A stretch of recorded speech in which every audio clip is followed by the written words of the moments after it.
Welcome to Strategy Saturday. I'm Charles Crillo, and today we're going to be discussing what is LTV in real estate. Have you always wanted to invest in real estate but didn't have the time, didn't know where to find the deals, couldn't get the funding, and didn't want tenants calling you? Since 2006, I've been buying income-producing properties in great locations that provide us with consistent passive income while we wait for appreciation in the future and take advantage of tax laws while we're waiting. And unlike your financial advisor, we invest alongside our investors in every property we purchase. Check out investwithharborside.com. If you like the idea of investing in real estate, if you like the idea of passive income, partner with us at investwithharborside.com. That's investwithharborside.com. When applying for a real estate loan, there are three main numbers that lenders depend upon. What is the value or cost of the property? How much the borrower is putting down as equity? And how much capital the borrower requires to close on the property. So what is the loan-to-value ratio? The loan-to-value ratio, or LTV for short, is a key measure used by lenders. It is the relationship between the loan amount and the value of the property, expressed as a percentage. In a situation where a property is being purchased for $400,000 and the borrower is putting down $100,000, the loan amount would be $300,000 and the loan to value would be 75%. The lower the loan to value, the lower the risk for both the lender and the borrower.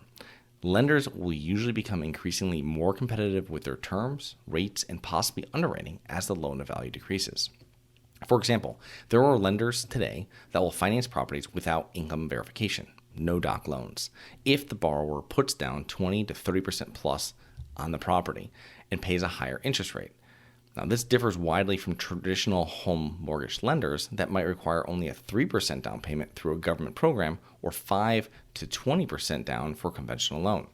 It is common for home loans on properties where the borrower does not put down 20% to require mortgage insurance. Now, this is because there is a high loan to value. If the borrower puts down 20%, the mortgage insurance is usually not a requirement anymore since the loan is less risky to the lender. Now, traditionally, in commercial real estate, the loan to value utilizes the appraised value of the property or the purchase price, whichever is lower. Loan to value is one of the factors that lenders are considering, but there are other underwriting considerations that are present with commercial real estate, including DSCR, or debt service cover ratio, interest rate, loan terms, market, property type, etc. With home loans, lenders are very concerned, probably most concerned with the borrower's income. This is typically not a major factor with commercial real estate lending. So what is the maximum loan to value for real estate? Well, for commercial real estate, typically 80% is the highest loan to value. Some lenders may go higher, but many lenders usually will max out around 75%. For home loans, the loan to value can go to 100% with some government programs. FHA allows a 97% loan to value, and conventional lenders will go up to 95%. However, many borrowers will strive for a 20% down payment and an 80% loan to value to eliminate the need for mortgage insurance. What is the difference between loan to value and loan to cost? Well, LTV is normally used to assess acquisitions of already built properties and refinancing debt on those properties. Loan to cost, or LTC, is usually used to assess construction loans and projects. Some lenders will loan on loan to value or after repair value, but most lenders will utilize the value by what your actually cost is or what the value of the property is, whatever is lower. If you're purchasing a property for $1 million and the lender will lend up to 70% loan to value and the appraisal comes back at $1.1 million, many lenders will just lend up to that $1 million purchase price. Different loan to values for different properties. So many lenders will have different programs and criteria for different classes of real estate and properties. A lender may offer lending at 80% loan to value on a nice Class A property, while it might only offer 65% loan to value on a Class C property. Historically, better newer properties have better tenants and are usually more liquid, more ready buyers at every portion of the market cycle. This differs from older properties with a less affluent tenant base. Lenders have realized that they're able to be more competitive on Class A properties since they pose less risk. Now, lower loan to values are safer for the lender and the borrower. For lenders, the risk is obvious. A lower loan to value minimizes the chance of losing their capital if they need to foreclose on a property. Now, debt is a huge factor in real estate when you are an investor as well, since a lender is normally the party in the transaction that's putting up most of the money. Owners with too much debt will find it hard to weather a pullback if some of the tenants stop paying rent and or their other expenses increase.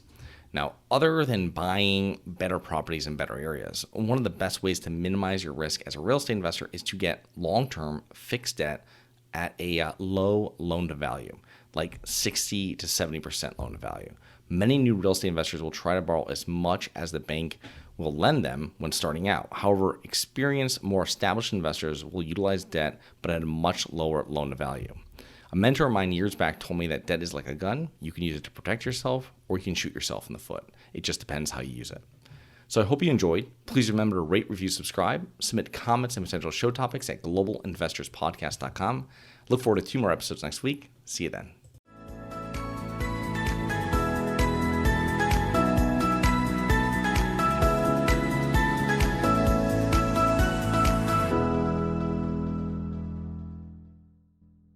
Nothing in this episode should be considered specific, personal, or professional advice. Any investment opportunities mentioned on this podcast are limited to accredited investors. Any investments will only be made with proper disclosure, subscription documentation, and are subject to all applicable laws. Please consult an appropriate tax, legal, real estate, financial, or business professional for individualized advice. Opinions of guests are their own. Information is not guaranteed. All investment strategies have the potential for profit or loss. The host is operating on behalf of Syndication Superstars, LLC exclusively.